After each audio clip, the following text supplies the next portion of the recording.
got a good comment I have to reply to because sort of yes, sort of no. Here we go. Timeless music is all about the song, never about a mix, nor loudness, nor mastering.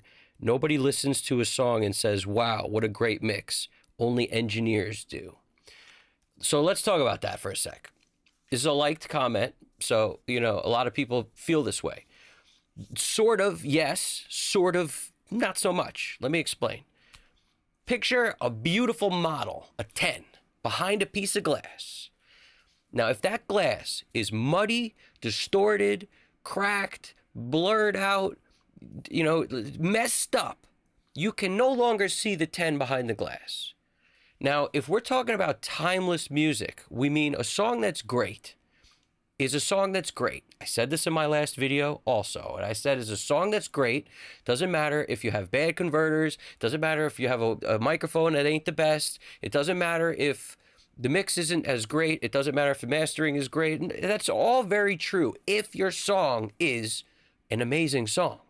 I agree. What happens really is the margin of error, like how much you can mess it up, gets bigger. It expands the better the song is. So there's the relationship there where the better the song is, the more margin of error that really exists. So that's where you get things like amazing songs with not great mixes and people still love them. But you're out of your gourd. Anybody who thinks that you can make a song that's an amazing song and you can't mess it up with ruining the mix in a terrible way. Because if you think that, then you really haven't given as many lessons as I've given, which will really clearly show you and explain, like you could mess something up that was so good just by making really wrong moves. And you may be in a position where you're good enough, where that doesn't happen to you. So that may be why you're looking at it from that perspective, where like, yeah, no matter what you do, it's going to be okay. You might be that good. It's possible. But what I'm saying is there are people out there who can absolutely add way too much of something in any particular frequency range, in any amount of compression or limiting. They could do way too much and wind up ruining the listening experience, which is basically like putting mud and dirt and grime and crud on top of a glass screen that has a 10 behind it. And now when you look through that, when you look through the piece of glass and you look at trying to find the 10, there will be some people who can squint and find a little tiny piece if they just move their head just right. And now, oh yeah, look, she's beautiful. But most of the people are just standing back. They look for a second and they go, what is this muddy glass you're showing me? They don't even see the model behind it. Maybe it's like, hey, there's a woman back there. Oh yeah. And now they're going to look. They're going to look for it. She's not that beautiful. You can't even tell that she's beautiful. How could you? It's all cloudy, muddy, gross, grimy, ridiculous. Like, how could you? This is the exact same thing by taking a song and having, a mix on it that's not helping the listening experience. You could be hurting it. Absolutely. And then you could take a song that's great and make it something where people can't even sit through listening to it. It's absolutely something that can happen. So I really think that this is something people need to realize, is that the first goal, if I had to say there's one important goal when it comes to mixing, the main goal, do no harm. Just like a doctor. It's the same thing. Your first, and like this is your primary anchoring flag that you hold on to. Do no harm, which basically means if you're somebody who can listen in a place that's, you can trust your speakers to give you what's really happening, or you trust your headphones, like these are good headphones, good speakers, the room doesn't have ridiculous anomalies in it, then you can do things like make big changes of stuff. You can, like, you may need to do that. You may need to make huge changes, lots of dB addition. There's no high end. I had a guy's vocal once on a song where there was like no high end in his vocal. It was almost like he sang into the back of a mic. If you've ever done that, it's super dark. And you could use that as an effect if you've never done it before. But if you sing it to the back where the capsule's facing the other way, it sounds like there's just so dark. There's like no high end, no top end on it at all, almost, right? So the way I had to add so much top end and it sounds great now. But the point is, it didn't sound. If I just used 4 dB and looked at the way it looked on a Pro Q3 and adding 6, 7 dB, ooh, that's a lot. It would have sounded terrible at the end because it needed like 20 dB or something. It needed a lot because there was nothing there. So the point is, this is like what you have to realize is by learning how to mix, you basically make it where you will be in a position to not do harm, to let a great song be able to fly. Now, the real way to do this is by putting in the work. The work means failing. It means mixing a ton of stuff constantly, releasing it so that you can consider it done and not keep mixing the same song, because that won't help you. You got to mix different songs, and you got to learn from your mistakes. The only way you do that is by finishing. Otherwise, you just change it the next day and change it the next day. You never learn anything. Whereas when you make something and then you have to live with it, you then learn from what you did that wasn't right. And it could be a week later or 2 weeks later. It could be a year or two later. This is why people will do stuff and then cringe at it later sometimes, and it's because they've learned from all these mistakes. But if they just didn't put it out and they made another mix and another mix and another mix and they made 10, 20 mixes of the same song, they're really never learning from all those experiences that they've had. I really think the way you learn is by committing. You need to commit, and so you need to mix, you need to keep doing. You need to overlearn so that you can basically use all these tools in a way that works. And you won't use it right at first. That's okay. You'll be fine. The point is you do that so that when it comes time to have a great song in front of you, you don't ruin it. You don't do so much harm to it that it kills it. So this is also where I come to the table about using, like, loudness is a terrible thing. To try to basically make things louder at the sake of anything is a bad idea. As soon as it starts impacting something in a negative way, it's not good. And this will happen a lot to people who don't have their listening situation sorted out. There's a lot of ways you could sort it out. The way I like to sort it out the most is by multiple speakers and listening at different volumes and mixing low. Mixing at a low volume makes it where now things that usually happen to people, the main thing I see on most of the lessons I give, people are turning the bass and the kick and way too loud. And they have no idea what's happening because in my room, I've got the treatment and I've got the tools and I got the speakers to reproduce the sounds, and I can hear it's too loud. But wherever they are, some anomaly in the room with the way the walls are and the ceiling and how far away, like, the modes don't work. And there's frequency cancellation because of that. So they don't hear how loud their low end is. And it's blowing everything up. So by blowing everything up, now everything else in the frequency spectrum takes a back seat. And the reason that's happening, in my opinion, is probably because you're mixing too loud. Because when you mix loud, things do flatten out a little bit. But that's not good necessarily. If you make the thing low, and then you can hear the bass is out front of everything when it's low, you know your bass is too loud. You know that as you turn it up, it should come up with the song and it should come to relatively flat. But when it's low, it should be a little bit lower.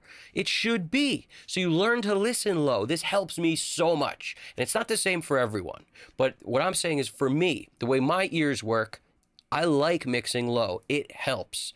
And I know a lot of guys who do the same. TLA talked about, Tom Lord Alge, Chris's brother, talked about mixing at a low to mid volume most of the time.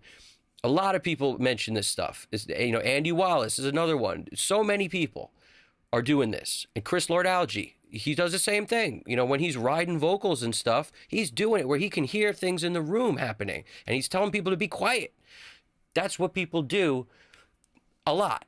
And some people mix super loud, but I also want to say it's not worth it because you don't realize the damage you're doing because it's not obvious. In other words, when you turn stuff up, like beyond 80 dB, you turn it up to like 85 dB, if you listen too long at that volume, you will hurt yourself. You don't realize it's happening until it's too late, but you absolutely will hurt yourself.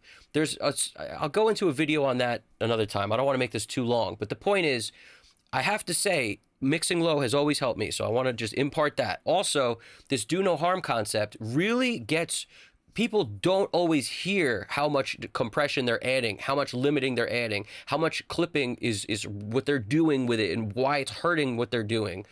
And then they'll use too much of it all those things I just mentioned, and then, and make the bass too loud, another huge common problem, and turn the high end up on everything. It's another common problem. These are the most common problems. People crank these things too much. So for no reason. In other words, if there's nothing there, then you might need to crank it. But if there's something there and your go-to is to, ooh, this is dark, let's make it brighter, let's make it brighter. It's a very common thing. And it will hurt people's ears who are trying to listen to stuff, and then they won't listen to it. As soon as something gets in the way and they go, ooh, that hurts, that's not, oh, I don't like that. Now your timeless song, that may be an amazing song, now has all these negatives being thrown at it, and people won't be able to see the 10 behind the glass.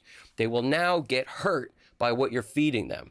So everybody's mix level is different, but do no harm is most important across the board. All right. You can absolutely be brave, brazen, make mix decisions that are bold, but make sure it's a pleasant listening experience for everyone. And usually for me, that comes down to not making anything too bright, not pushing 3K, 5K, 4K too much. Like the 3K zone can absolutely bite you in the ears. And if people push too much around, 2,500, 3K, you're absolutely, if you push too much, you will be biting people's ears off. And the same goes for the low end. If you're blowing everything up at 30, 40, 50 hertz, blowing stuff up like crazy, it will just make it where now that's taking up all the room in the speakers. So if you get into a car or you get into a club and their speakers can reproduce frequencies that you have going on down there, now all of a sudden everything else is going to sound low and thin. And nobody wants that. The way to make a mix sound great and loud is balanced, not by jamming the limiters, not by oversaturating everything. Not a good idea. So that comment was a good comment in the sense that if you write a great song, you should know your margin for error is way greater than somebody whose song's not that great, because you can't take a song that's not great and make a great mix on it and then make it timeless. That's not how that works either. Like, you have to have a great song and then make a mix that doesn't hurt it at all to be able to get where it sounds great. Because the audience member, you are correct when you say they don't know what a good mix is, no one's listening for the mix.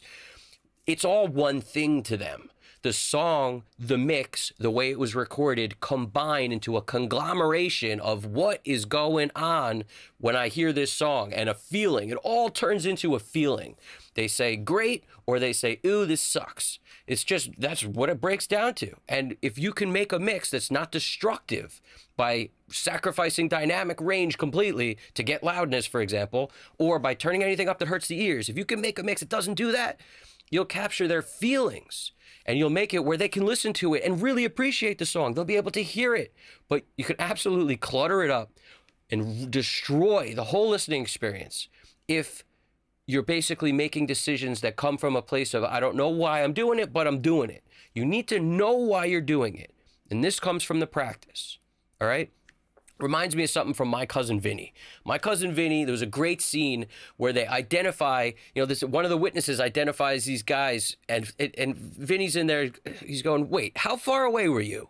So you are, I forget the amount of feet. I don't know, you're 200 yards away, or whatever it was. And you can tell me that you can identify these guys through, and then he shows him pictures of his house, through this cruddy screen, through all these trees with all these leaves on them, and how many bushes? 6, 7 bushes? Don't forget this one and this one. Like, all these, there's no way you're going to be able to see that 10 through all that crud. So you got to realize you're fooling yourself if you think the song is just great and no matter what, that means timeless. No, you can ruin it with a bad mix. You can ruin it with a bad mix decision by adding something that's of the time and the day. Like to your snare, for example. Mike Mills talked about this on the art where he did Mike Mills from REM, where he did an interview with Rick Beato, and Rick was, talking to him about stuff, and he mentioned that there was a guy who mixed some of their songs and made the snare. They gave it this gated reverb snare, but that wasn't on the recording. It wasn't in the production. Mike Mills knew what this was supposed to sound like. Then he hears this gated snare of the time, and he's like, no. And they got rid of that thing. And if you were to leave something like that in, now all of a sudden you're dating the song. So unless that song is good enough where that margin of error, where that bad snare is included in the margin of error, you ain't got it. You see what I'm saying? So anyway, I don't want to go too crazy. You guys got this. Piece of cake. Bottom line, everybody could do this. So keep in your head, you can do this with enough practice, with enough learning, with enough testing, trying, making mistakes. You can all achieve the ability to do no harm and to make mixes that are great so that every song that comes across your desk winds up better after you get done, no matter what. Because in the world we live in today, we don't get the same quality stuff that we got years ago. If you think back years ago, a lot of people will say, you'd be surprised how good the mixes sounded, you know, like, or no, how close a mix sounded to the original recording on most of the stuff you like. That's true back in the day, because back in the day, people had to pay to get access to a great studio to even make a recording. They had producers who knew what they were doing. They had engineers on site who knew what they were doing, because if they didn't, they were out of there. And you had to go pay the fee, take the, buy the ticket, take the ride, show up, be there to do it. Now, with all this home recording, everything, where everything's self-recorded, more often than not, stuff comes in completely out of whack. Totally out of whack, which means nowadays stuff doesn't sound the way it did before the mix, after the mix. It doesn't. It's way more of a gap today than it was then. This is a moving target. It's all over the place with what's going on in the times. Back then, you're right. Nowadays, not so much. So everybody's got to keep this stuff in mind, all right? Do me a favor, throw something in the comments. If you agree, if you disagree, either way, I want to hear about it. I appreciate all the comments. They mean a lot. They help the channel more than you know, all right? Evan Jaffe, Custom Cut Studios. Subscribe if you haven't already. You guys got this. Take it easy.